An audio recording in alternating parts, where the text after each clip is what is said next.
Upo ka dyan. Ituloy mo yung kinakain mo.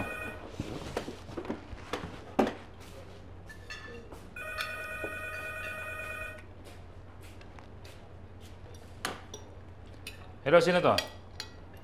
Tatay ni Ella to, bakit? Hindi pwede kausapin si Ella. Bata, magkaintindihan tayo, ha? Hindi pa pwede niligawan ang anak ko. Nag-aaral pa siya. Maghanap ka na lang sa kalye ng liligawan mo, pwede?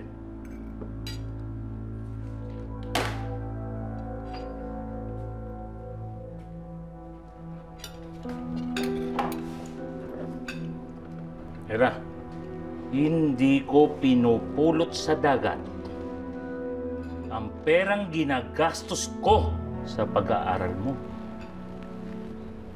Naghihirapan ko to.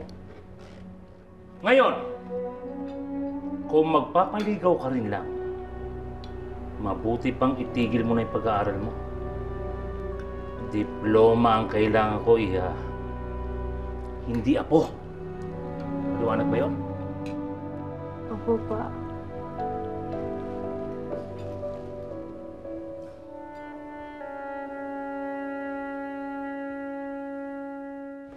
Ayun ako sa wakas, nakaraos na din tayo. Oo nga, ang hirap-hirap ng test. Siguro naman pwede na tayong gumimik nito.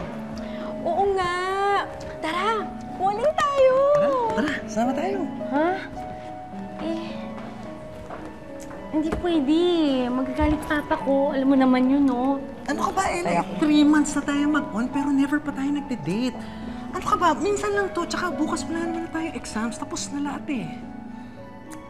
Ano ka ba? Magagrounded ako sa bahay. Ito naman, alam mo naman. Hindi naman tayo papagabi. Tsaka group date naman to eh. Tara, kasama barkada. Tara na. Please, Ella, ito na. Nagmamakaawa na ako sa'yo. Please, ito na. Labas tayo. Tara na, let's go. Sige na, for me. Sige na nga. Halika na. Yes! Tara. Let's go, para marami pa tayo mapuntahan. Tara, let's go.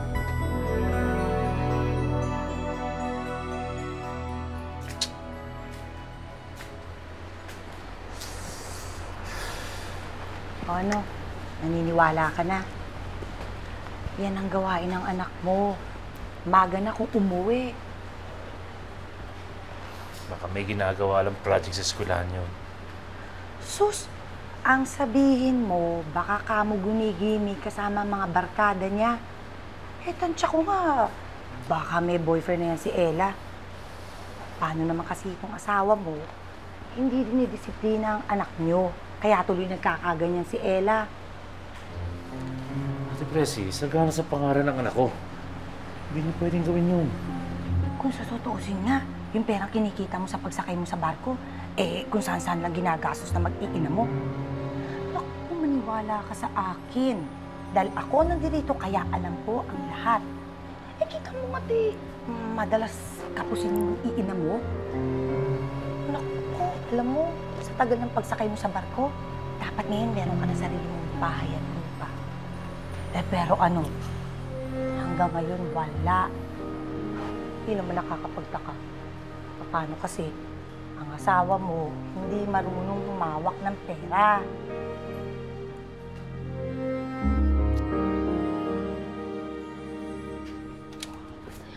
Saan galing? Pa, kasi... Naglalala kami kaibigan ko, pa. Kung ayaw mong kalbuhin kita, ha? Matuto kang umuwi sa tamang oras! Hintayin mo! Ha? Kulang pa yung naabot dito, ha? Sa susunod na ulitin mo, ha? Doon ka sa labas matutulog na itindi mo! Ha? Akit ka na doon. Ano ka ba naman, June? Bakit hindi mo man lang bigyan ng pagkakataon magpaliwanag yung anak mo? Hindi mo man lang kausapin. Ihirap sa'yo, tinataan mo lahat sa init ng ulo. Wala kang pinakikinggan kundi mga kamag-anak mo. Dahil sila ang tunay nagmamalasakit sa akin. Bakit ikaw pinakikinggan mo ba mga sinasabi ko? Ha? Di ba puro kamag-anak mo rin iniintindi mo? At yung perang pinadadala ko, sinong umubos? Hindi ba kamag-anak mo pa rin?